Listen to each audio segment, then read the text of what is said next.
Good evening. Thanks for joining us. I'm Megan Roberts. We begin in the Northwest Territories, where the preliminary hearing for two people accused of murder in Inuvik has been adjourned until October 1st. Almost 2 weeks ago, RCMP charged Annabelle Edwards and Felicia Ilanik in connection with the death of Ronald Philip Ayak Binder Jr. Binder Jr.'s family announced his death on Friday. The CBC's Nadir Hashmi has the story. Richard Binder is the uncle of Ronald Philip Ayak Binder Jr. He says his nephew was about 39 years old and that his body was found behind a government building in Inuvik. He says what happened to his nephew is deeply unfortunate and the community is offering their support to Ronald Binder Jr.'s mother. A lot of the community members provided food for her so she doesn't have to worry about that right now. Binder says the family is going through a very difficult time right now. He says his nephew had his whole life ahead of him. But he was a nice young fella, always courteous, you know. Always called me uncle. I'm sorry. Stephen Straub is the Crown prosecutor on this case. Straub says both the Crown and the defense are waiting for RCMP's preliminary evidence. He expects to receive it before the October 1st hearing. Straub says the accused are currently in Fort Smith Correctional Center and had their first court appearance last Tuesday. Nadir Hashmi, CBC News, Yellowknife. In Nunavut, Sunny Rayak search and rescue crews were out in full force over the weekend after 3 young men traveling with a men's self-improvement group didn't reach their destination as planned. The trio were located Saturday with the help of the Coast Guard and a Hercules aircraft. They'd floated to an island after their boat ran out of gas. One of the young men was treated for hypothermia. Paul Howley is the active senior administrative officer of Sunny Rayak. He says many people went to the shore to welcome the boaters home. Everyone was so happy. Some cried out of relief and joy. It was so much fun. People celebrated the men's return with fireworks, a community feast, and dancing. Howley says the men are happy and well. A trail in Yellowknife is closed after a wolf bit a person who was walking with a dog on Sunday morning. It happened on the Rainy Hill Trail near V Lake, part of the Ingram Trail network of parks and lakes. NWT Environment and Climate Change says the wolf approached the person acting aggressively. It wants people to avoid the area and report any wolf sightings to ECC. The Rainy Hill Trail near V Lake is currently closed.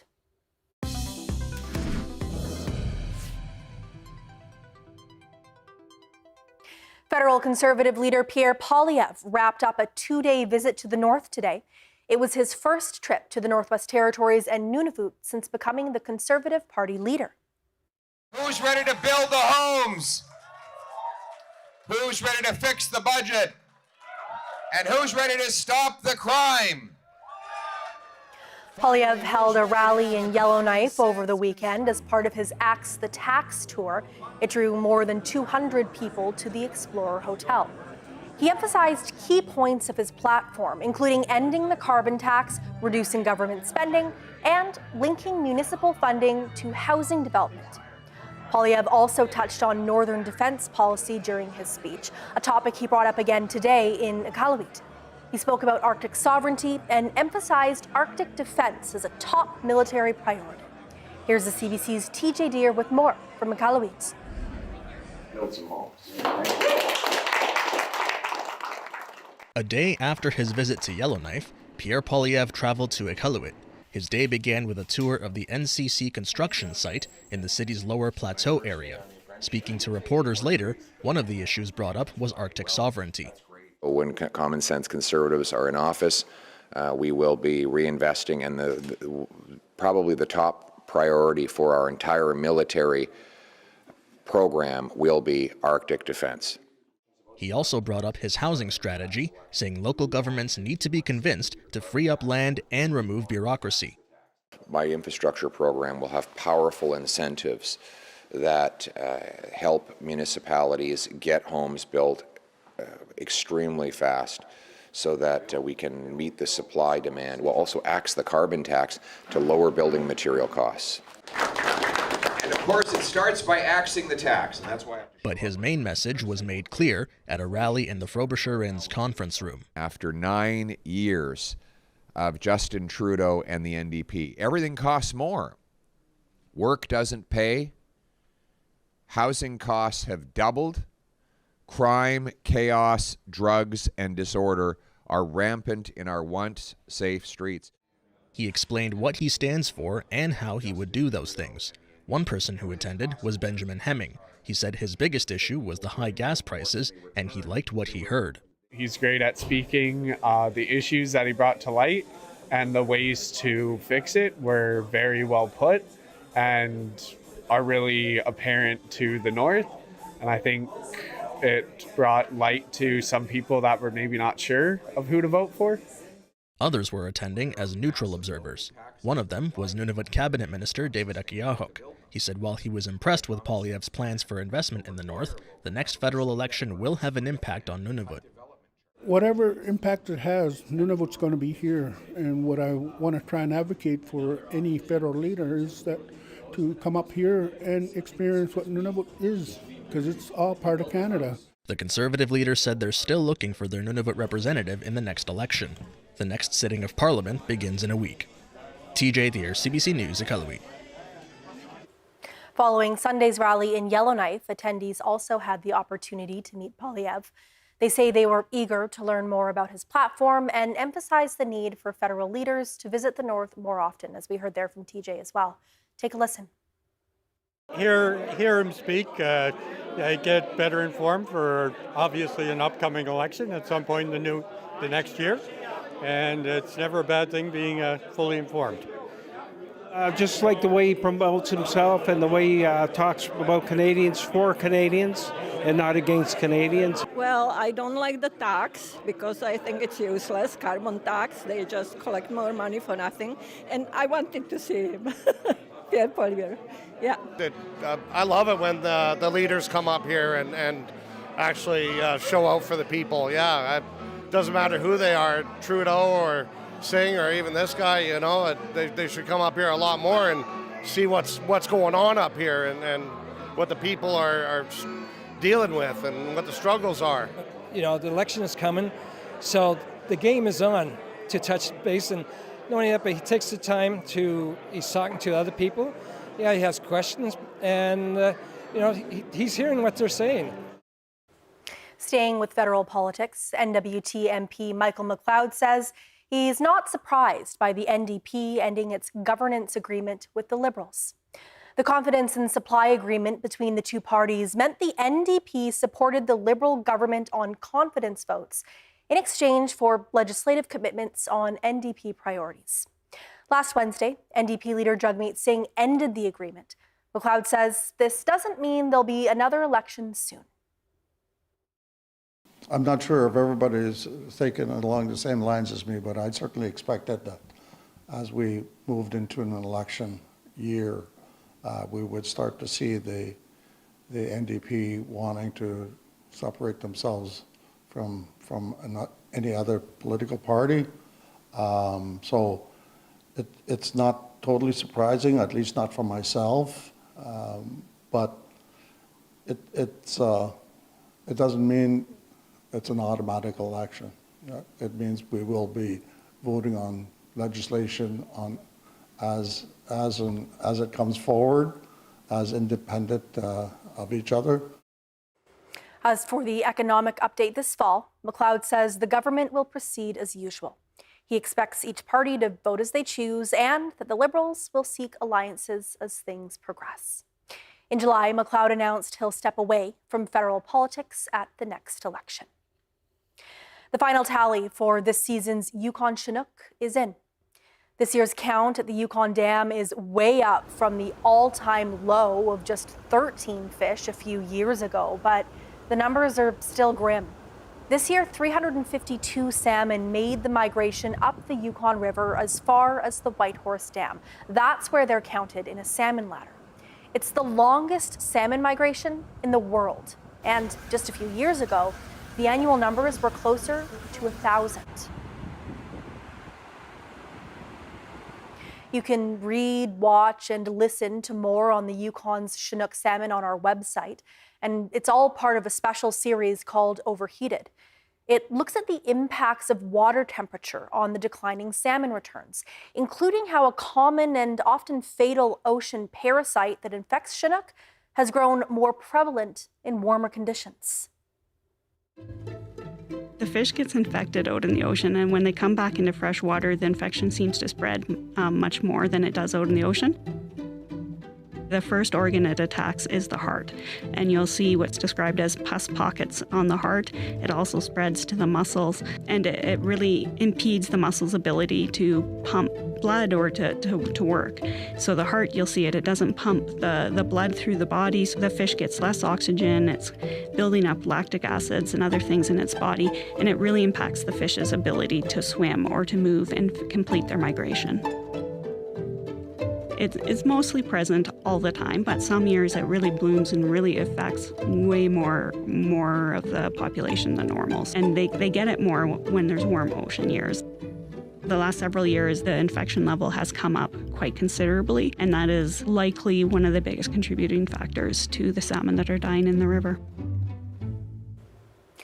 Now yet Nunavut is taking steps to move away from diesel and towards clean energy. Right now, the community relies entirely on diesel. A new project is meant to replace 30% of the community's electrical demand with clean energy. Saku Investments Corporation is spearheading the project. It'll oversee the installation of over 2,900 solar panels in the hamlet, along with batteries to store the energy. Construction materials for the project arrived by barge last week. The corporation says the work to move the community off diesel is important. Protecting the motherland is protecting your own land, just with lessening chances of diesel spills. The federal government funded the $18 million project, and it's expected to be operational by 2026. As we just saw in a couple of our pieces there, climate change is reshaping our world in many ways. It's also created a race against time for Canada's archaeologists. Historic artifacts buried beneath Canada's coastline are at a growing risk of being lost forever. Nicole Williams explains. On the shores of the Ottawa River, archaeologists are busy digging, scraping, and sifting, hoping to find a piece of history. This Gatineau Park is known to contain artifacts older than the Egyptian pyramids. They've already found pieces of pottery, pipes, and arrowheads, many left behind by Indigenous people who would travel by canoe on rivers and lakes to trade goods. The land is very important, and it tells our story and it tells our history. But that history is at risk of disappearing. Archaeologists are partnering with local First Nations and trying to save artifacts from erosion. We're seeing the water literally eat away at lower levels of clay, and what that's doing is undermining the soil and causing giant chunks of clay to fall off the side. It is definitely sad as an archaeologist to literally see artifacts falling into the river, never to be recovered again. And it's not just here. Shorelines are eroding across the country and across the world, and archaeologists say that poses a serious threat to the evidence of history that is yet to be found. Experts say the combination of rising sea levels, more powerful storms, and the loss of sea and lake ice as temperatures climb every year means shore and coastlines are disappearing faster than ever. Depending upon that combination, you can have some places that are eroding up to several meters per year. And for those trying to save pieces of Canada's history, they can't dig fast enough. The world is in the grips of an unmitigated heritage crisis caused by climate change. Canada sits at the apex of this crisis. With the largest coastline in the world, experts say there aren't enough resources to get to every archaeologically significant site, and it means making difficult choices about what history to save. Nicole Williams, CBC News, Ottawa. Imagine how good the TV's gonna look now. And spoiler alert. No! Don't panic. Don't panic. Cut to. Well, we're not cutting to. What do ladies want to watch? Look out! It's drama. Oh. I'm ready for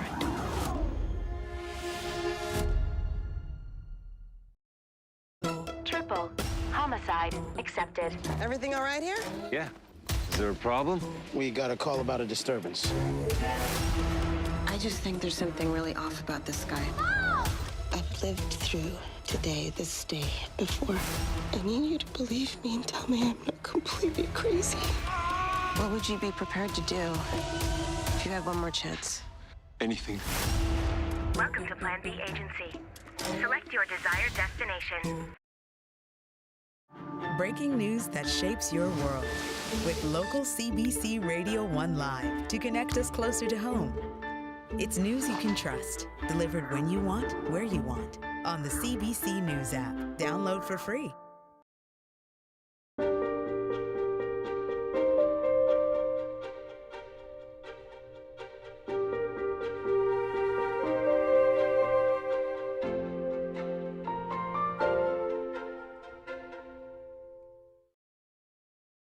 Imagine how good the TV's gonna look now. Oh, God! This is incredible. Did you know this? As if. Could the pressure be any higher?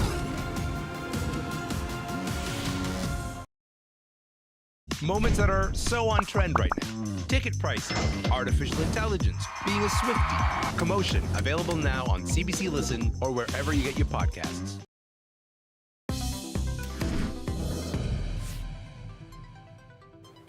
A decades-long legacy in Yukon business, politics, and arts. That is what Rolf Hogan leaves behind. The prominent businessman died last week. Virginie Ann tells us how Yukoners are remembering him. Rolf Hogan has been called a Yukon pioneer, a passionate historian and documenter of the territory. For people who knew him best, there's no doubt that he was always looking for ways to improve the Yukon. He just wanted to build a better community, and anything he could do to that end he would attempt or would do it. And to his dying day, he still wished for that. We had several meetings on future projects and current projects, and it was all about community with that. Hogan's legacy is almost unmeasurable. He brought a lot of firsts to the Yukon, including the first commercial radio, as well as this very medium, television. He was so influential on so many fronts, but I was always impressed by how forward-thinking. It wasn't just his projects and his family businesses, but he realized they could only thrive within making the Yukon better, making the Yukon thrive. One of your sisters told me about the family going around and, on the dirt streets of Whitehorse, scattering poppy seeds, trying to beautify the area. There will be a celebration of Hogan's life at the McBride Museum. That's on September 22nd. Hogan was 95. Virginie Ann, CBC News, Whitehorse. Tourists from an Alaskan cruise ship are recovering after their tour bus flipped on the Canadian side of the border. The bus went off the road Friday evening on the South Klondike Highway. That's the road that connects Whitehorse to Skagway, Alaska. Emergency officials from both sides of the border responded. 12 of the 24 passengers were injured in the accident. RCMP say those with minor injuries were taken to Skagway, and passengers with more serious injuries were taken to Whitehorse. Police say an investigation determined that the bus driver experienced a medical event which caused him to veer off the road. The South Klondike Highway was closed for several hours on Friday due to the incident. And that accident, the road closure, made for an unusual start to the 41st Klondike Road Relay. Almost 2,000 runners were due to race overnight starting in Skagway, Alaska. Cheryl Kawaja reports event officials had to scramble to pivot. Such a Yukon gem, this race, and there's a lot, with that comes a lot of pressure. With the race just hours away, officials decided to cancel the first 3 legs of the race, all on the Alaska side, moving the starting line to the Canadian border and then on to Whitehorse. We knew we had to make a decision quickly. If we bumped the time by 4 hours, then all emergency services would be back online, we were told, and then we could safely run a race.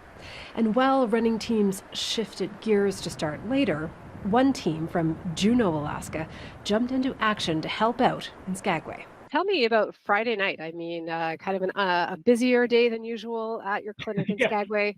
One of the medical doctors that was here in town for the run is a medical doctor that is associated with our clinic. So, she just showed up at the door with her actual team from, I guess, their ER, and it was great. It helped out a great deal.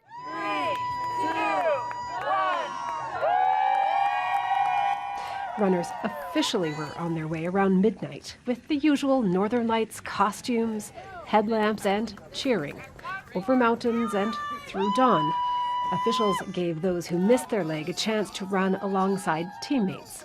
And this year, one big first for the race, a proposal. Jake Hamilton passed his teammate a ring along with the team's timing chip. Yeah, it was crazy. It was like, it would be cool to do the transfer, and then she'd have to run the 12 miles afterwards, give her some energy or something. But yeah, it's taken me a long time to figure out how to do it, but finally, that was definitely the one. And while this year's race was certainly unusual, like other years, it will also be memorable for many. Cheryl Kawaja, CBC News, Whitehorse. Today is International Fetal Alcohol Spectrum Disorder Day. For many across Canada, it's also a chance to boost awareness of the disorder. People with FASD may have physical problems as well as challenges with behavior and learning. These problems can occur in a person whose mother consumed alcohol during pregnancy. The Fetal Alcohol Syndrome Society of the Yukon, also known as FASI, threw a community barbecue at Shipyards Park in downtown Whitehorse today. James Hallett is a support worker for the organization. He says the day means a lot to him and the people he works with. I was struggling with mental health and addictions, and FAST has always been there, supporting me through my hard times. But I changed my life around, and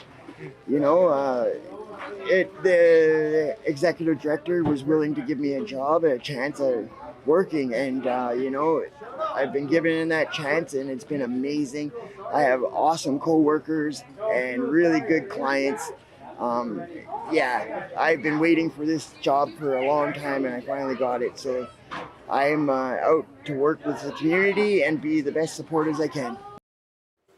The Canadian FASD Research Network estimates the disorder affects 4% of Canadians.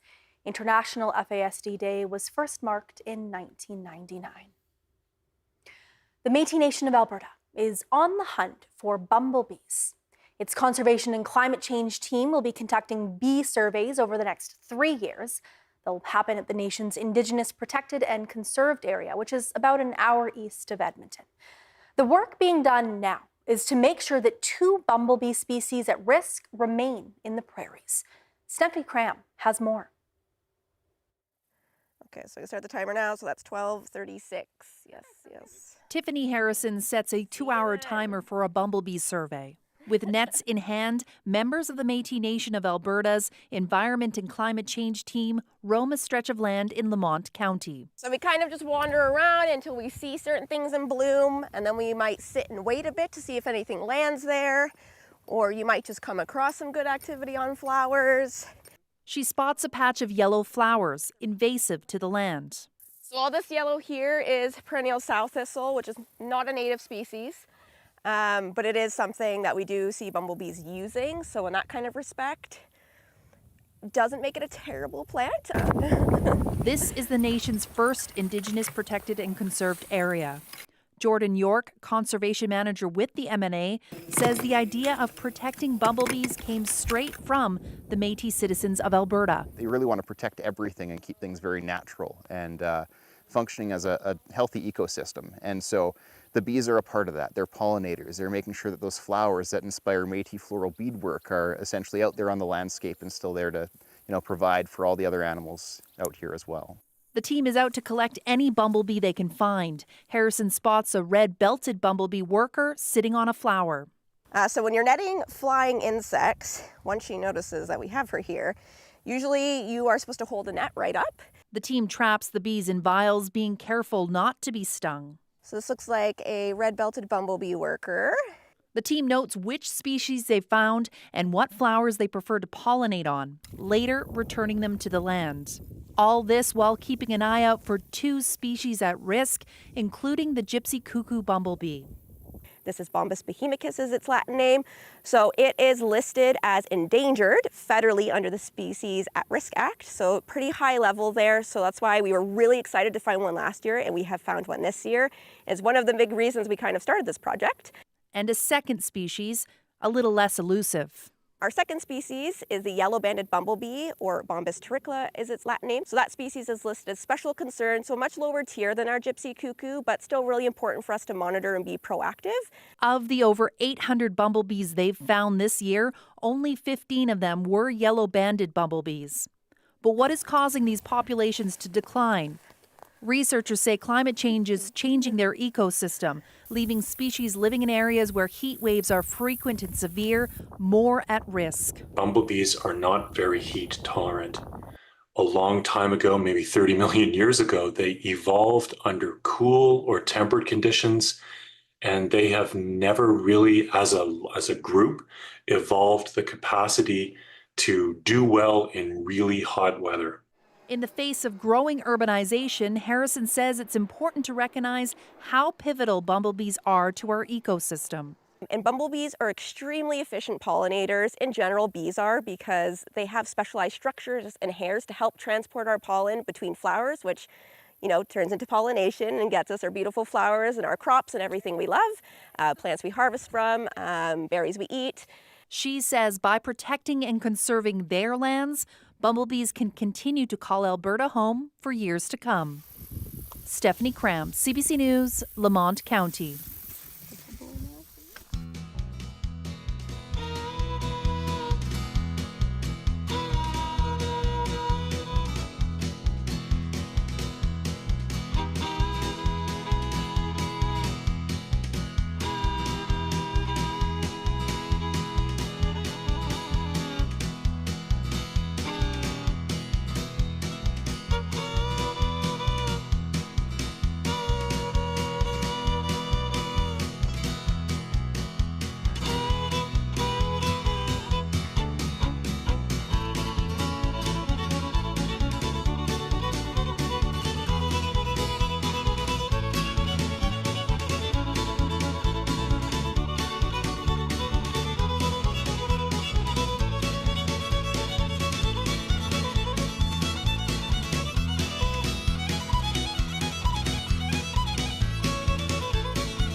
And that is Northbeat for tonight. For news anytime, go to cbc.ca/north.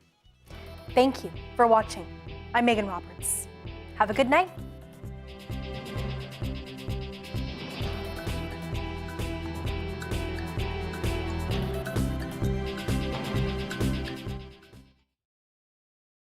Why, hello. You want it? I got it. This is so cool.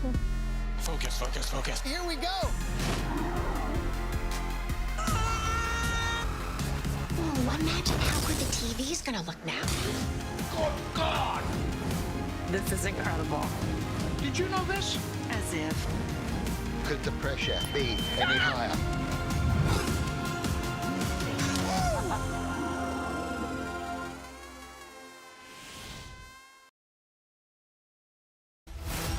I've lived through today, this day, before. What would you be prepared to do if you had one more chance? Anything. Welcome to Plan B Agency. Select your desired destination.